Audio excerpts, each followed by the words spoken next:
마가복음 14장 66절로 72절 다 같이 한 목소리로 읽겠습니다. 베드로는 아랫뜰에 있더니 대제사장의 여종 하나가 와서 베드로가 배를 째고 있는 것을 보고 주목하여 이르되 너도 나사렛 예수와 함께 있었도다 하거늘 베드로가 부인하여 이르되 나는 내가 말하는 것이 무엇인지 알지도 못하고 깨닫지도 못하겠노라 하며 앞들로 나갈새 여종이 그를 보고 곁에 서 있는 자들에게 다시 이르되 이 사람은 그 도당이라 하되 또 부인하더라. 조금 후에 곁에 서 있는 사람들이 다시 베드로에게 말하되 너도 갈릴리 사람이니 참으로 그 도당이니라. 그러나 베드로가 저주하며 맹세하되 나는 너희가 말하는 이 사람을 알지도 못하노라 하니 닭이 곧 두 번째 울더라. 이에 베드로가 예수께서 자기에게 하신 말씀 곧 닭이 두 번 울기 전에 내가 세 번 나를 부인하리라 하심이 기억되어 그 일을 생각하고 울었더라. 아멘. 아멘. 우리 한번 설교 제목 한번 볼까요? 한번 다 같이 읽겠습니다. 시작. 실패했을 때가 은혜의 시간입니다. 여러분 실패했을 때 그게 진짜 은혜의 시간입니다. 우리가 내가 할 수 없다고 내려놓을 때 주님이 일하셔요. 그래서 오늘 이제 베드로의 인생을 보면 정말 우리가 아까 찬양도 했지만 베드로의 고백 뭐 이런 찬양을 통해서 우리가 보면 베드로는 정말 주님을 사랑했던 사람이죠. 정말 베드로는 주님에게 자기의 모든 인생을 걸고 따랐던 그런 자입니다. 자기의 그물을 과감하게 버렸고, 여러분 그물을 버렸다라는 의미는요 그의 삶을 포기했다는 얘기예요. 그죠? 베드로는 그곳에서 어부로 살았어요. 여러분 우리가 잘 생각해보세요. 지금 배 한 척 있으면 부자예요, 아니요? 제가 보니까 목포나 이런 데 가서 돈 자랑하지 말래. 얼마나 배 한 척만 있어도 얼마나 많이 버는지 몰라요. 그런데 베드로는 그 갈릴리에서 아버지로부터 가옥으로 그 어부의 일을 했어요. 그 당시는 지금보다 배값이 아마 더 비쌌을 거야. 직접 만들어야 했고요. 그러니까 그 당시에 나무로 만든 그 배들이 발견되는 거 보면은 정말 그 나무들을, 여러분 거긴 광야잖아요. 그쪽 동네는 나무가 많지 않아요. 그래서 여러분 성전 지을 때도 저기 레바논 가서 그 나무들을 수입해다 짓잖아요. 그러니까 그런 지역에서 그 나무로 배를 가지고 있었다. 베드로는 부자의 반열에 있었던 사람이죠. 그럼에도 불구하고 그 부자의 모든 것들을 내려놓고 주님을 따랐다는 것.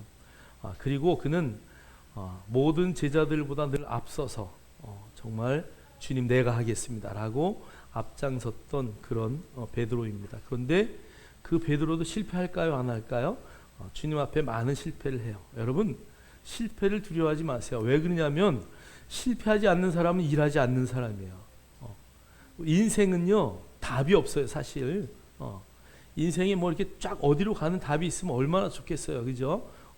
그래서 인생은 일생이잖아요. 한 번 가면 돌이킬 수 없어요. 그런데 그 잘못된 기억들 때문에 우리가 울고 슬퍼하고 괴로워하면 뭐 하겠어요?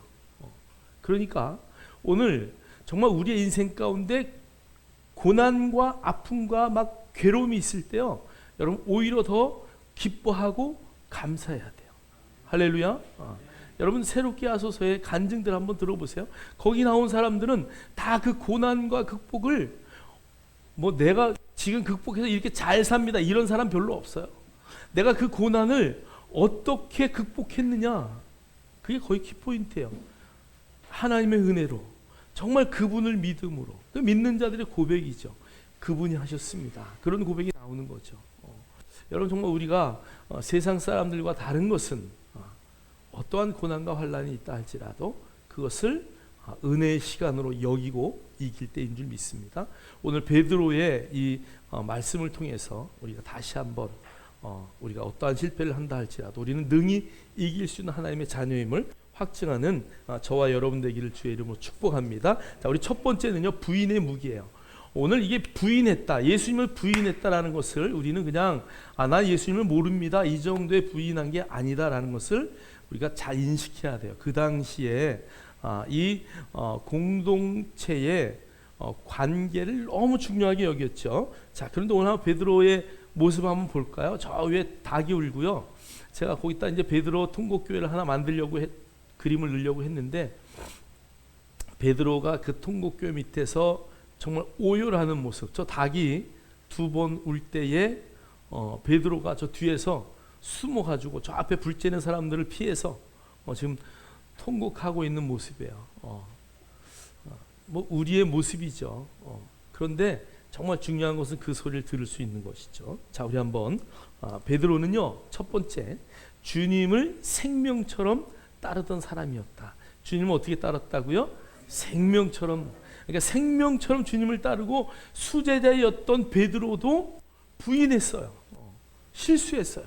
실패했다니까요. 근데 그 실수와 실패는 중요한 것이 아니다. 자, 우리 마가복음 1장 17절 읽겠습니다. 예수께서 이르시되 나를 따라오라 내가 너희로 사람을 낚는 어부가 되게 하리라 하시니 아멘. 아멘. 그래서 나를 따라오너라 내가 너희로 사람을 낚는 어부가 되게 하리라 그랬더니 베드로가 멋지게 주님을 따랐어요. 자, 그러면서 마태복음 16장 16절에는 시몬 베드로가 대답하여 이르되 주는 그리스도시요 살아계신 하나님의 아들이십니다. 엄청난 고백을 한 거예요. 정말 그 우상단지 앞에서 황제의 신상 앞에서 나는 예수님을 나의 주로 고백합니다. 그분은 기름 부은 자요 살아계신 하나님의 아들이라고 고백했어요. 자, 마태복음 26장 33절에는 베드로가 대답하여 이르되 모든 사람이 다 주를 버린다 할지라도 나는 결코 버리지 않겠습니다라고 뭐 했어요? 맹세했어. 맹세. 다 버린다고 해도 나는 절대 버리지 않아요. 정말 이렇게 맹세할 때가 얼마나 많아요. 그래서 성경은요, 하늘을 두고 맹세하지 말아라. 성전을 두고도 맹세하지 말아라. 정말 우리는 저도 뭐 저런 실수를 많이 저질렀죠. 정말 나는 예수님 안 버리고 나는 어떤 일이 있어도 내가 한 말은 지키고, 근데 되는 게 없어요. 여러분 그냥 맹세하지 말고 그럴 때 그냥 침묵하시기를 주의 이름으로 축복합니다. 그리고 주님과 약속하셔. 주님, 내가 저런 길 빠지지 않도록 도와주세요.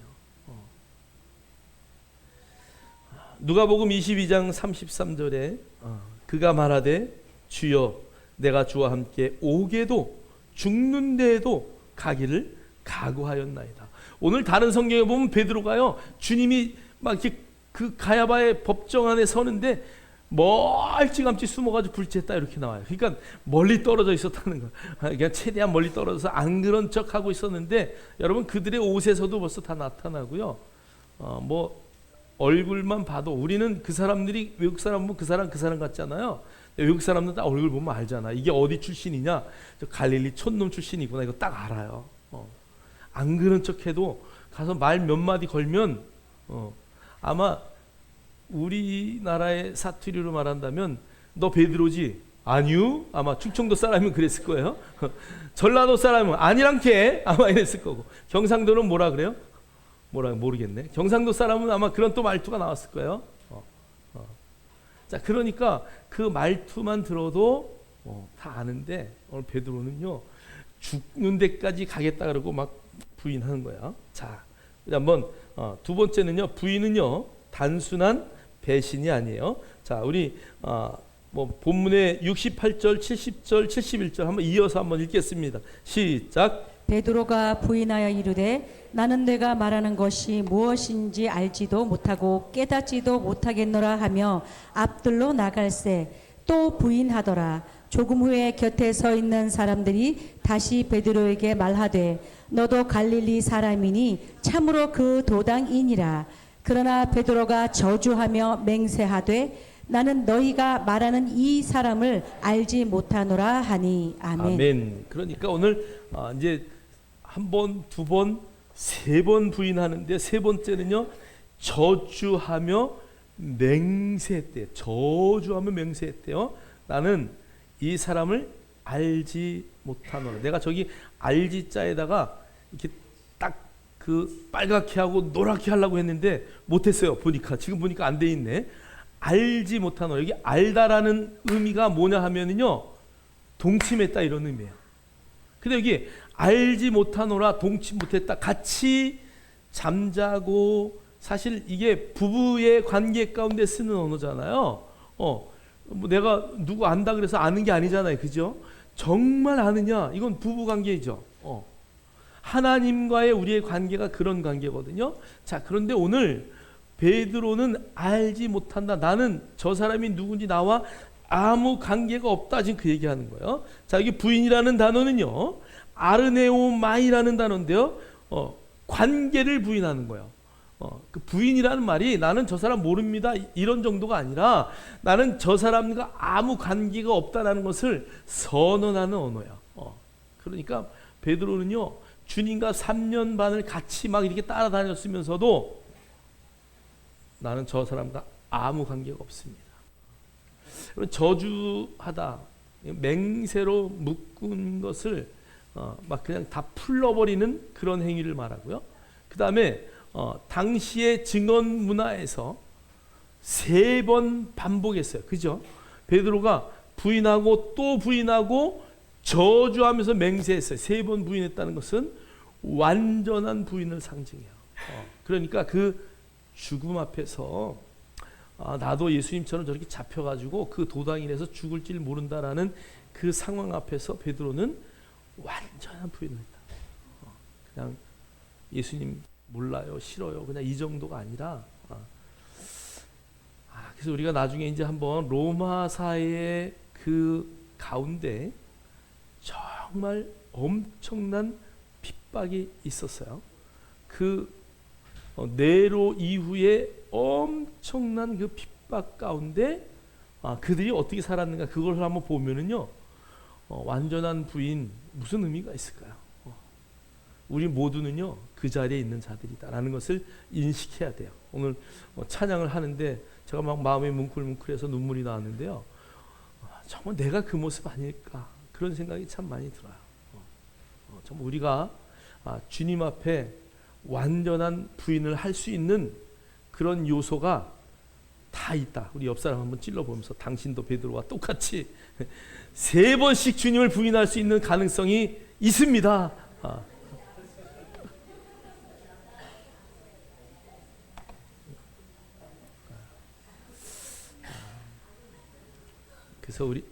그래서 성경은 사람을 믿는 것이 아니다. 저와 여러분 누구를 믿는 거예요? 오직 예수를 믿는 거야.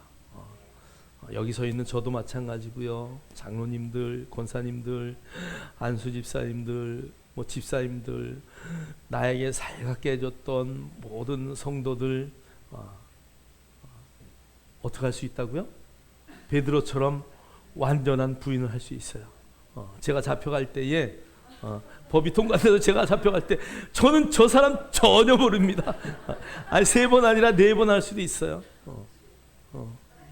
근데 그렇다고 여러분 상처받을 일 하나도 없어요. 왜요? 사람은 오직 뭐의 대상이다? 사랑의 대상. 정말 사랑의 대상. 그냥 사랑하고 축복해주고, 어떠한 상황 가운데 있어도 그냥 잘 되기를 기도해주고, 여러분 정말 우리의 입술 가운데 늘 그런 입술이 되기를 주님의 이름으로 축복합니다. 축복합니다. 자, 그래서 이제 닭 울음소리가 들려요. 자, 그리고 회개를 합니다. 자, 72절 우리 한번 읽겠습니다. 시작. 닭이 곧 2번째 울더라. 이에 베드로가 예수께서 자기에게 하신 말씀 곧 닭이 2번 울기 전에 내가 3번 나를 부인하리라 하심이 기억되어 그 일을 생각하고 울었더라. 아멘. 여기 닭이 울었다라는 단어는요, 하나님의 놀라운 시간 개입이에요. 여기 닭이 울다라는 단어 한번 뒤에 볼까요? 닭이 울다. 닭이 울다 뒤에. 닭이 울다. 우리는 그냥 의성어로 다 표현해서 닭이 꼬끼요 하고 그게 웃었는지 울었는지 우리 어떻게 알아요? 닭이 지금 울고 있는지 웃고 있는지 모르잖아요. 근데 우리는 다 울다라는 표현을 하잖아요. 새가 짹짹짹짹 뭐 한다고요? 울고 있다. 왜 우리 그렇게 표현하는지 모르겠어. 좀 새가 짹짹짹짹하고 웃고 있다 이렇게 표현하면 얼마나 좋을까? 근데 우린 다 울고 있다, 막 부르짖다. 강아지가 지금 방아지가 짖는다 그러잖아요. 강아지가 우리한테 말하는 거예요. 예. 그러니까 이게 우리는 울다라는 표현을 하는데요. 유대인들은요, 외쳤다 얘기, 외쳤다. 유대인들의 시각은 닭이 지금 외치고 있는 거야.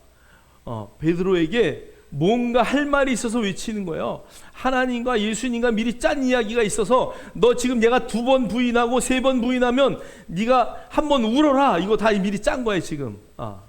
2번 울어라. 첫 번째 울을 때 못 들을 수도 있으니까 한 번 더 네가 외쳐라 그 얘기하는 거야. 그래서 알크레크토르라는 단어가요, 울다라는 단어로 우리가 번역됐지만 첫 번째가 외쳤다라는 단어고요. 소리를 내다, 그 다음에 부르다, 이렇게 순서가 되어 있어요. 자, 그러니까 닭이 외쳤다 아니면 베드로를 불렀다 이게 맞아요. 여러분, 당나귀가요, 누구죠? 갑자기 이름이 생각이 안 나? 발람을 데리고 가다가 벽에 막 갖다 박잖아요. 그러니까 막 그냥 때리잖아요. 그랬더니 당나귀가 어떻게 했어요? 내가 한 번도 이런 적이 있냐? 너 내가 아니면 죽었어 벌써 이 칼에 맞아서. 여러분, 당나귀도 우리에게 말했잖아요. 오늘 수탉도 베드로야, 베드로야 그리고 외치는 거야. 베드로야 그리고 2번 부를 때 베드로가 그 소리를 딱 듣고 주님이 하신 말씀이 기억난 거예요. 누가복음 22장 34절에는 이르시되 베드로야 내가 네게 말하노니 오늘 닭 울기 전에 내가 3번 나를 모른다고 부인할 거야 라고 주님이 이미 얘기했어요. 그런데요, 그 소리 때문에, 닭의 울음소리 때문에 베드로는 뭐가 기억나요? 주님이 하신 말씀이 기억나요. 여기가 은혜의 포인트예요.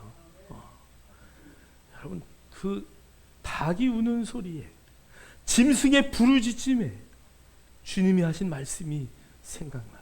여러분, 정말 우리가 인생을 살다가 어떠한 가운데 정말 어려움과 고난 가운데 있을 때 이 소리 들어야 돼요. 할렐루야. 자, 우리 한번 2번째 챕터 한번 볼까요? 말씀이 생각났어요. 이에 베드로가 예수께서 자기에게 하신 말씀, 곧 닭이 2번 울기 전에 내가 3번 나를 부인할 거다라는 그 말씀이 생각이 났어요. 여러분, 오늘 내가 2인물을 비교하려고 해요. 첫째는요, 베드로고요. 2번째는 유다예요. 유다도요, 주님이 하신 말씀이 생각났어요. 그리고 유다는요, 예수님이 팔아도, 저는 사실 그 말을 조금 이렇게 묵상하면서 유다가 베드로를 왜 팔았을까? 첫째, 유다는요, 돈꾀를 맡았어요. 여러분, 우리 돈꾀 맡은 장로님, 집사님이 계시지만 돈꾀를 아무에게나 맡기나요? 가지고 도망가면 어떻게 해? 그죠? 그러니까 돈꾀를 맡았다라는 얘기는 예수님으로부터 신뢰받았다는 얘기예요. 교회 안에서 돈꾀를 맡았다는 얘기는 돈을 잘 관리할 수 있는 그런 자이기 때문에 맡기는 거예요. 2번째, 은 30냥 받았는데요.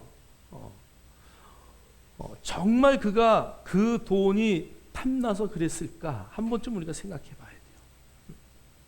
마지막에 그거 제사장 앞에 가서 뿌리잖아요. 그래서 나 이거 필요 없다라고 하니까, 야, 그건 네 피값이다. 그러니까 그냥 뿌려버리잖아요. 그리고 뭐 해요? 자살한단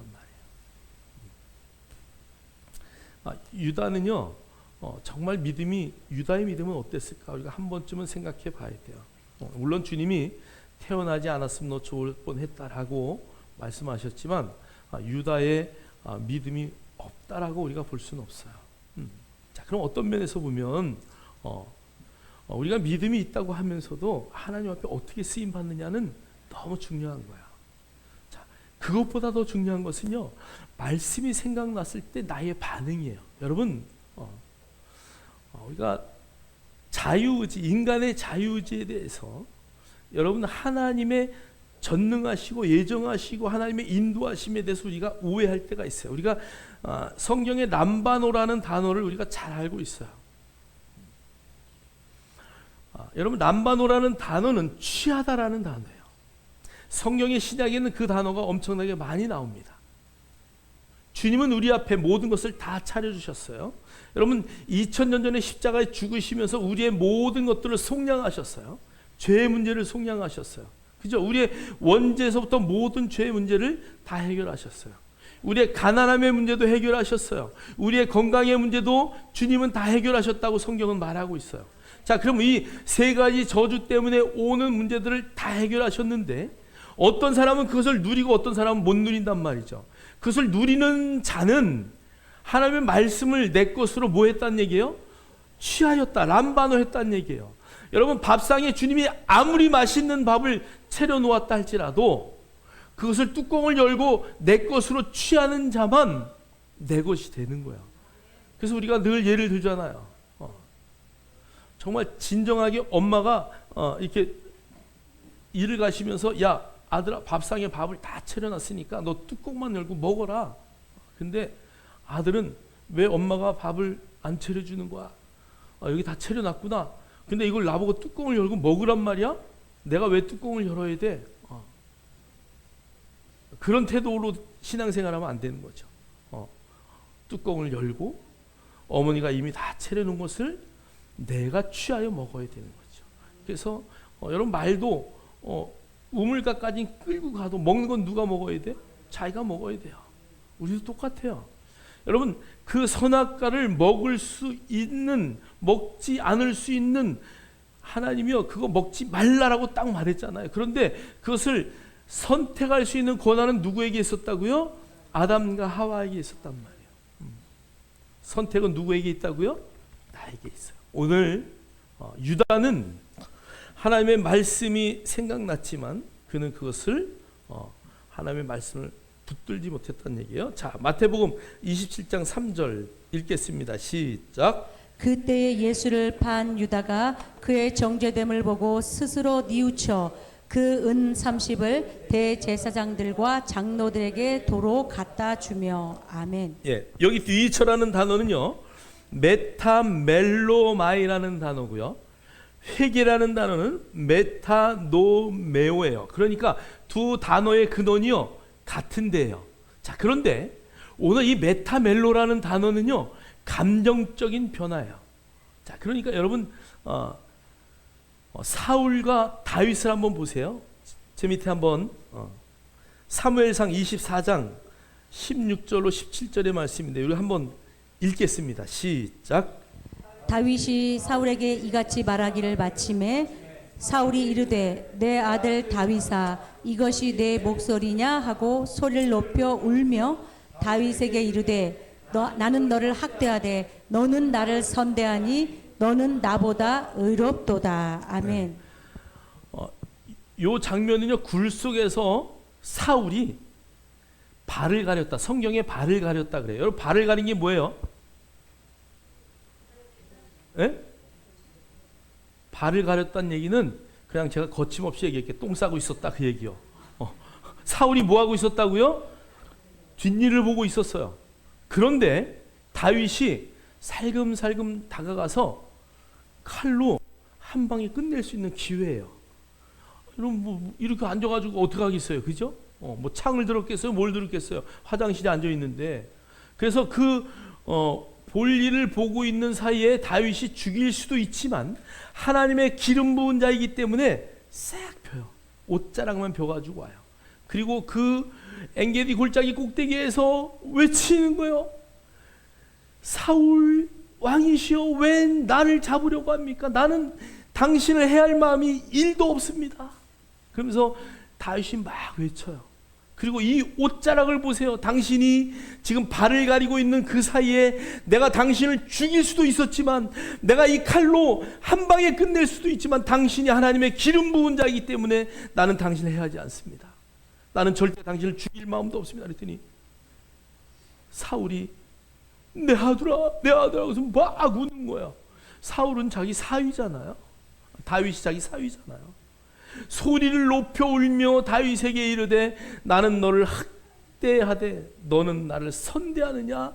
너는 나보다 의롭도다. 그러면서 막 칭찬을 하고요. 서로 갈 길을 가요. 다시는 내가 너를 안 잡겠다. 다시는 내가 너를 쫓지 않겠다. 그런 맹세를 해요. 소리 높여 울며 이거요. 어느 정도예요? 막 이 안에 막 그냥 복받쳐 오는 그 막 엄청난 감정을 막 드러내면서 우는 거예요. 이거 뭐예요? 뭐 한 거예요 지금 이게? 그러면 나 다시는 너 안 잡을게. 내가 미안해, 잘못해, 내가 죽을 죄를 졌어라고 고백하는 거란 말이에요. 그리고 나서 26장에 다시 십광야에서 있었던 이야기예요. 한번 읽겠습니다. 시작. 사울이 이르되 내가 범죄하였도다. 내 아들 다윗아 돌아와라. 내가 오늘 내 생명을 귀하게 여겼은즉 내가 다시는 너를 해하려 하지 아니하리라. 내가 어리석은 일을 하였으니 대단히 잘못되었도다 하는지라. 아멘. 다윗이요. 이제 막 뭐 도망도 하도 많은 군들 다녀서 제가 한번 정리를 해봤는데 나중에 이제 수요 예배나 이렇게 할 때 제가 한번 나눠드리려고 그래요. 다윗이 도망갔던 여정만을 제가 보니까요 엄청나게 많아요. 막 침 질질 흘리면서 살아나려고 바보짓도 하고 살아나고요. 다윗은 별일 다 했어요. 자, 그런데 오늘 이 광야 가운데요 시편에 보면 폭풍이 인다 막 이렇게 번역해 놓은 게 있는데요. 폭풍이 일까봐 걱정했대요. 다윗이. 지금 다윗을 잡으러 온 사울의 군대가 3,000명이에요. 다윗은요 동굴에 가서 숨었어요. 그런데 아버지와 형제들이 찾아왔어요. 그리고 억울한 자 불쌍한 자들이 찾아와가지고 다윗을 함께 다윗과 도망을 다녔어요. 여러분 다윗 혼자 다니면 얼마나 편해요, 그죠? 그런데 막 400명의 전사들이 따라와가지고 다윗이여 내가 다윗과 함께 하겠습니다. 그리고 따라다니는데 나 같으면 야야야야 피해, 나 혼자 도망 다닐게 그럴 텐데 그 400명을 데리고 돌아다니니까 얼마나 힘들어요. 자, 그런데 이 광야 가운데 숨었는데 그 3,000명이 여러분 생각해 보세요. 3,000명이 말 타고 막 온다고 생각해 보세요. 폭풍이 있는 거, 모래바람이 막 일어나는 거. 그곳에 다윗이 납작 엎드려 숨어요. 근데 저녁이 되니까 이제 야 여기도 다윗이 없나 보다. 우리 여기서 하루 쉬고 내일 잡자. 그리고 정보를 다 듣고 왔잖아요, 그죠? 그리고 그날 잠자는 거야. 그런데 그냥 잤겠어요? 포도주들 한 잔씩 다 하고 그냥 떨어졌겠죠. 다윗 군대가 살금 다윗이 가서 그의 물병하고 창을 가지고 와요. 그리고 다시 다윗에게 사울에게 말하는 거예요. 사울 왕이요, 왜 나를 아니 24장에 이제 내가 잘못했다 그러고 나한테 돌아와라 그러고 다 얘기했는데 왜 나를 또 잡으러 다닙니까? 나는 당신 대신 그 자리 당신 죽이고 내가 왕을 할 마음이 1도 없습니다라고 고백하는데요. 그 자리에 또 잡으러 온 거예요. 그러니까 다윗이 또 얘기해요. 사울은요 늘 어떤 사람이야? 감정에 충실한 사람이에요. 그래서 악신이 임했다라고 하잖아요. 본인 스스로도. 자, 그러니까 여러분 감정 기복이 막 그냥 이랬다 저랬다 하면 안 되는 거예요. 그거 다스려야 돼요. 예수의 이름으로. 자, 그런데 오늘 사울은 자기가 회개하고 또 그 짓하고 또 그 짓하고 저놈이 왕이 되면 우리 집안이 끊기는데 또 그 짓하는 거야. 하나님이 기름 부어 세웠으면 하나님이 책임지셔요. 할렐루야. 그래서 그 사울의 인생은 왕이 돼서 다윗 잡으러 쫓아다니다 그 인생이 끝나버려요. 자, 제가 왜 이 얘기를 하냐면 오늘 이 메타노에와 메타멜로마이는 완전히 같은 어원에서 나왔지만 하나는 스스로 뉘우쳤다. 이건 뭐예요? 반성문 쓰는 거야. 반성문. 스스로 뉘우쳐서 그냥 후회하는 거야. 그래서 이것을 원어의 뒤에 보면 뭐의 변화냐? 감정의 변화다. 이렇게 기록이 되어 있어요. 자, 그런데 회개라는 단어는 메타노에오, 뭘 바꿨다고요? 미선아, 뭘 바꿨다고? 거기 좀 바꿔봐봐. 화면 위로 조금 밑이냐? 선택적, 아니 밑에 거기까지 안 갔어. 위. 오케이. 자, 여기 회개, 메타노에오라는 단어는 마음을 바꾸다, 회개하다, 회심하다. 그래서 이건 선택적 변화예요. 다시는 돌아올 수 없는 그 길을 가는 거야. 오늘 베드로도요, 하나님의 말씀이 생각나서 통곡하고 울고 뭐 했어요? 회개했어요. 그러니까 여러분, 말씀이 생각나서 회개하는 삶이 진정한 삶이에요. 저와 여러분이 정말 인생을 살아갈 때에 말씀이 생각나서 감정적인 변화보다 정말 선택적, 내가 오늘 이것을 붙잡고 나의 인생을 다시는 이 길로 가지 않으리라 라고 바꿀 수 있는 그런 멋진 삶으로 변화되기를 주의 이름으로 축원합니다. 저 회개하고 정말 안 됐지만 베드로가 어디로 가요? 주님이 십자가에 못 박혀 죽으셔요. 이제 법정에서 끝나고 그날 저녁에 다 법정이 끝나고 주님이 십자가에 못 박아요. 그리고 제자들하고 야, 그냥 니네 다 갈 길 가라. 그리고 어디로 가요? 고기 잡으러 가요. 그래서 저는요, 회개라는 저 단어가 원래 단회적인 단어야. 한 번 회개하면 그 길을 다시 가지 않아야 돼요. 자, 그럼에도 불구하고 베드로는 예수님의 그 십자가의 죽으심을 보고 또 다시 그곳으로 돌아가요. 자, 한번 심히 통곡한 이야기를 한번 볼까요? 세 번째, 심히 통곡하니라. 베드로, 마태복음 26장 75절은 이렇게 되어 있어요. 이에 베드로가 예수의 말씀에 닭 울기 전에 내가 세 번 나를 부인하리라 하심이 생각나서 밖에 나가서 심히 통곡했다. 여기 심이라는 단어는요, 통렬하게 이렇게, 그 다음에 통곡했다라는 것은 크게 부르짖었다. 베드로는 그날 엄청나게 주님 앞에 부르짖고 주님이 정말 이렇게 가시는구나 그런 생각을 하면서 엄청나게 통곡하고 나는 주님을 그래도 따르겠습니다라고 했던 모든 말씀들이 다 기억이 났을 거예요. 자, 그럼에도 불구하고 베드로는 뭐 잡으러 간다고요? 고기 잡으러 갔어요. 자, 우리 세 번째 챕터는 그래서 나는 어디에 있는가요? 나는 어디에 있는가? 첫 번째, 우리는 어떤 무리에 속하여 있는가? 여러분, 정말 이 어떤 무리에 그 관계 가운데 속해 있는 것은 너무 중요해요. 저와 여러분이 이 세중앙이라는 교회 안에 무리 속에 있잖아요. 그죠? 여러분의 표상이 권사님이시라며요? 어디 다니세요? 그냥 조그만 교회 나가요. 네? 그럼 되겠어요? 안 되겠어요? 그죠? 저는 이런 교회 나갑니다. 우리 교회 비전은 여기에 있습니다. 이런 것들이 나오고. 자, 우리 한번 로마서 12장 4절로 5절 한번 읽겠습니다. 시작. 우리가 한 몸에 많은 지체를 가졌으나 모든 지체가 같은 기능을 가진 것이 아니니 이와 같이 우리 많은 사람이 그리스도 안에서 한 몸이 되어 서로 지체가 되었느니라. 아멘. 아멘. 무엇보다도 교회에 속한 모든 무리들, 여러분이 교회는 믿는 자들의 모임이에요. 건물이 교회가 아니에요. 자, 그래서 예수 그리스도를 머리로 하고 많은 사람들이 지체의 일원으로서 한 몸이 되었다. 여러분 뭐 늘 이야기하니까 이해가 되시죠? 자, 그래서 모든 지체가 같은 기능을 가진 것이 저는 조 앞에다가 절대 아니다 이렇게 좀 쓰고 싶어. 모든 지체가 같은 기능을 가진 것이 절대 아니다. 어떤 사람은 이걸 잘할 수 있고 어떤 사람은 저걸 잘할 수 있고 어떤 사람은 발과 같은 일을 하고 어떤 사람은 입과 같은 일을 하고 어떤 사람은 눈과 같은 일을 하는 거야. 여러분 가다가 우리 동네 누가 이사 오네? 그럼 그 이사 온 거를 누구한테 말해야 돼? 발한테 말하는 거야. 발, 이사 왔대요.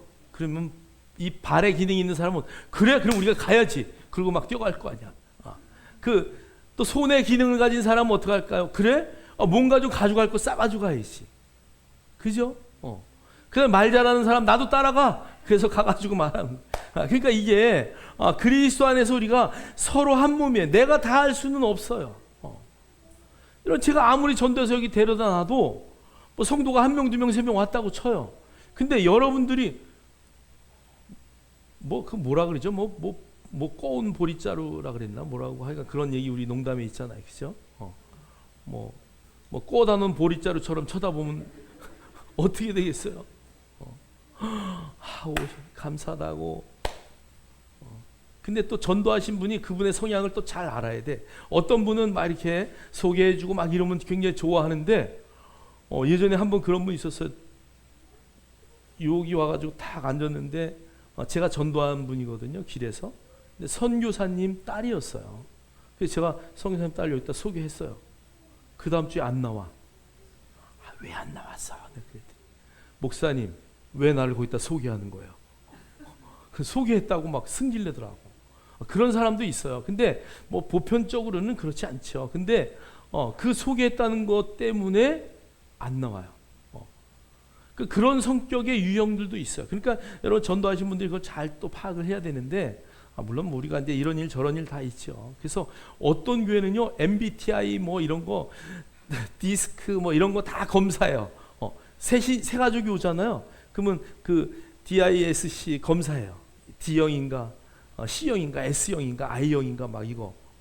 그다음에 MBTI 검사해가지고 어떤 성격을 가지고 있는 사람인가 이거 다 조사해요. 근데 다 내가 볼 때는 인위적인 방법이에요. 어차피 우리는 다 달라요. 그죠? 나와 똑같은 사람이 있으면 놀래야 되는 게 정상이에요. 여기 아무리 닮았다 했다 할지라도 내 손으로 낳았다 할지라도 나와 똑같은 사람은 하나도 없어요. 여러분 이 땅에 80억의 인구 가운데 나와 똑같은 사람은 한 명도 없어요. 이전에 왔던 사람도 나와 똑같은 사람 하나도 없어요. 앞으로 태어날 모든 사람도 나와 똑같은 사람이 하나도 없어요. 여러분 우리가 그런 세상에 사는 거예요. 그러니까 우리가 어떻게 해야 돼요? 이해해야 돼요. 저분은 저런 성격이시구나. 저분은 저렇구나. 그래 그럼 내가 이렇게 해드려야지. 내가 어떻게 섬겨줄까? 여러분 우리가 그런 마인드를 갖지 않으면요 여러분 인생 가운데 평생 사람 때문에 상처받고요 사람 때문에 마음 아파요. 여러분 우리가 잊지 말아야 할 것은 하나님 나라 갔을 때 집사님 권사님 오셨네 너무 잘 왔어. 거기 가가지고 왜 왔대 저 인간? 이러면 어떡하겠어요? 절대 안 되는 거예요. 그러니까 우리가 천국에서 만날 거라고요. 여러분이 여기서 미워하든 좋아하든 사랑하든 질투를 하든 천국에서 만날 거예요. 천국에서 만나가지고 거기 가서 화해해봐야 무슨 의미가 있어. 이곳에서 사랑한다, 축복한다. 정말 안 보면 보고 싶고 뭐 있으면 하나 나눠주고 싶고. 할렐루야. 너무 심각해지는 것 같은데 그런 분위기로 우리가 살아야 돼요. 나와 다르다, 나와 똑같은 사람은 하나도 없어요.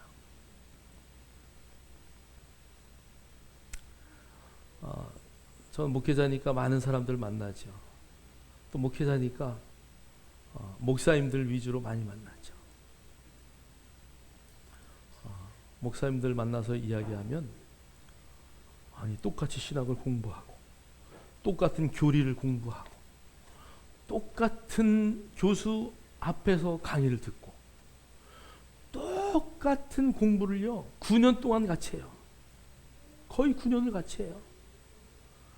그런데 목회할 때 보면 다 달라. 10년 만에 만나면 다 달라. 상황이 다르고 뭐가 다르고 다 다르고요. 머릿속에 생각하는 것도 달라요. 제가 아는 어떤 목사님은 이런 목회 안 해요. 어떤 목회 하냐? 카페예요, 카페.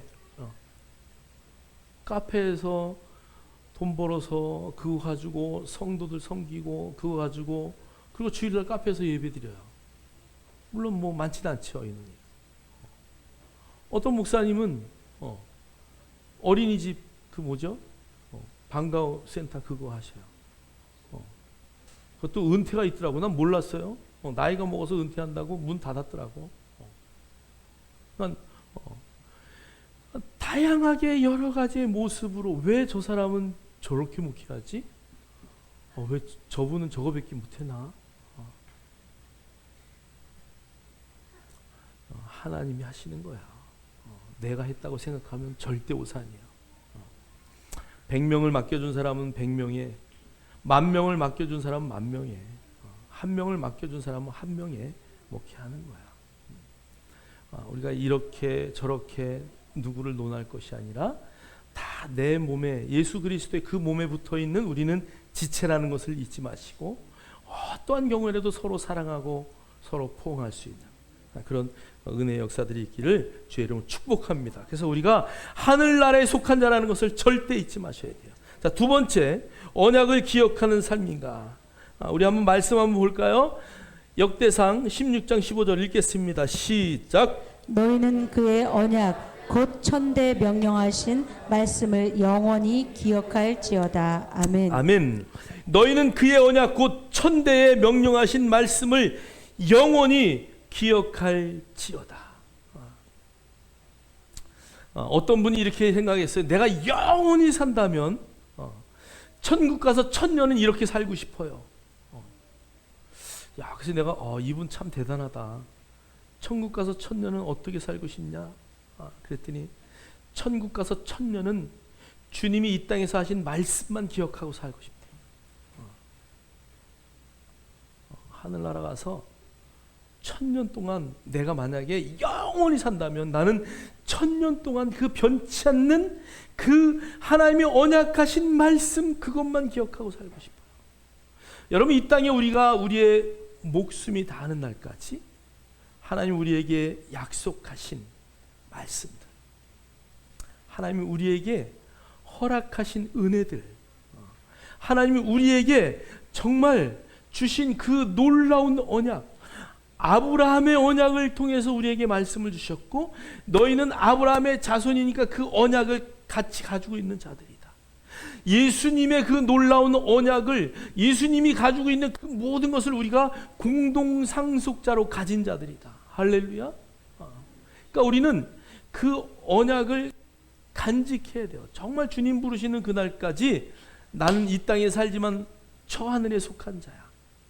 나는 주님이 약속한 말씀을 나는 영원히 기억하고 있지 않을 거야. 내가 어떠한 상황 가운데 있다 할지라도 나를 용서하시고 어떠한 상황 가운데 있다 할지라도 나를 사랑하시는 그 주님의 그 약속의 말씀들을 나는 기억할 것이야. 우리 오봉식 어르신이 구약 성경을 읽으시면서 하나님이 정말 대단하신 분이에요. 이렇게 저렇게 막 다 죽이고 막 이런 말씀을 하셔가지고 이제 그게 아니고 이제 그 구약의 하나님은 그림자이고 이제 신약의 하나님은 사랑의 하나님이십니다. 요즘에 많이 깨달으셨을 거야. 이제 하나님은 사랑이다. 그죠? 하나님은 뭐예요? 사랑이에요. 근데 우리가 구약 성경을 보면 정말 하나님 대단하시죠. 막 그냥 죽이고 살리고 막 하시잖아요. 근데 그게 다 뭐다? 그림자였다. 그림자.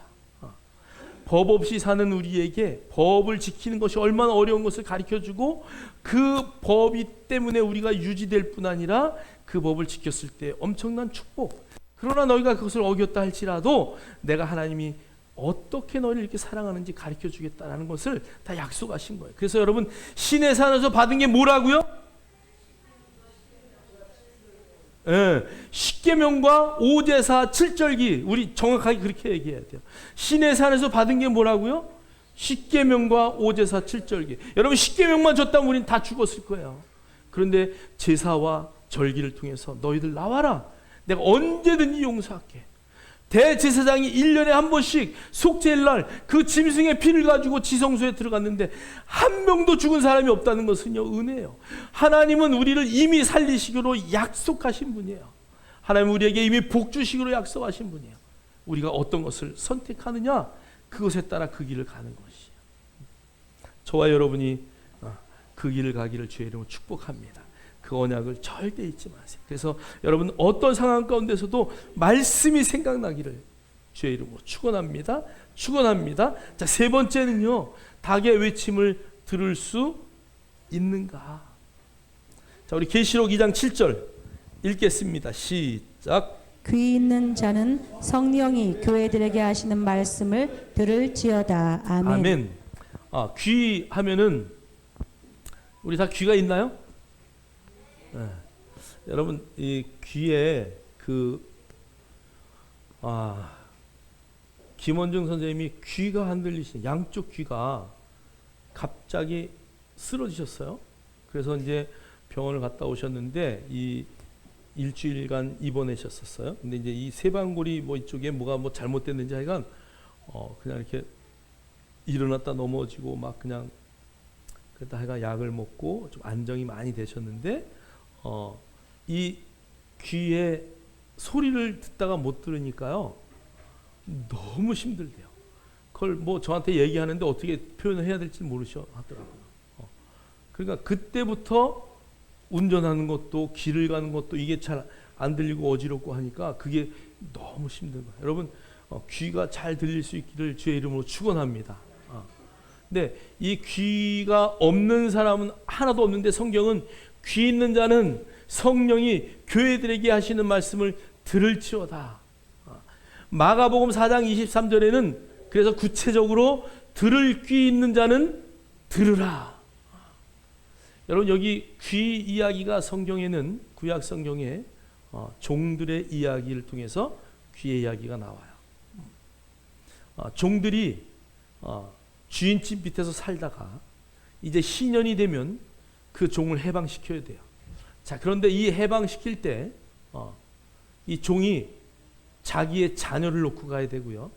자기의 부인도 놓고 가야 돼요. 왜 그러냐면 남자 종이 있잖아요. 일 잘하는 성실한 종이 있으면 주인이 여자를 얻어서 결혼시켜주고 또 둘 사이에 아기도 낳게 해요. 자, 그리고 그 주인이 잘 그 종에게 최고의 대우를 해줘요. 그런데 신년이 돼서 이제 자유롭게 돼야 돼요.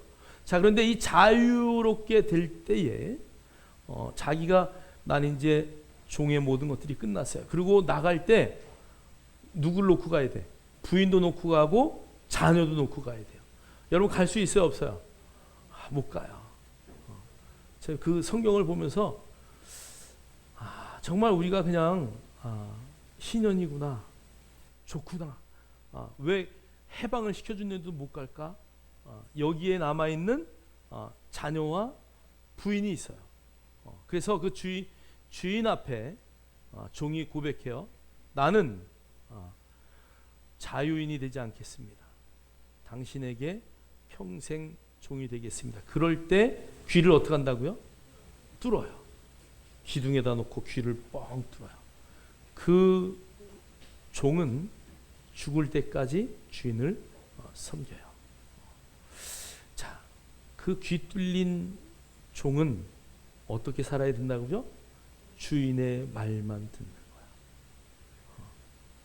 거야. 여러분 우리도 그 구약 성경에 귀 뚫린 그 종처럼 하나님의 종으로 살아가길 주의 이름으로 축복합니다.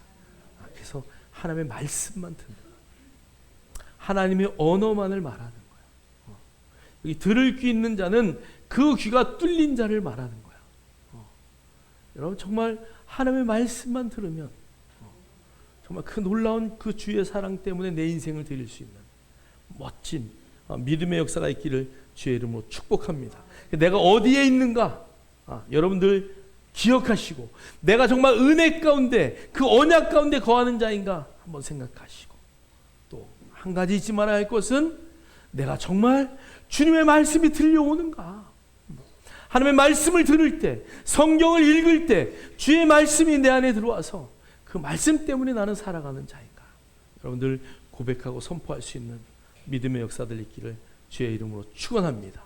닭이 부르짖는 그 소리로 주님은 우리를 깨우십니다. 여러분 그 소리에 늘 민감하셔서 하나님 앞에 대답할 수 있는 달려갈 수 있는 저와 여러분 되기를 주의 이름으로 축원합니다. 축원합니다.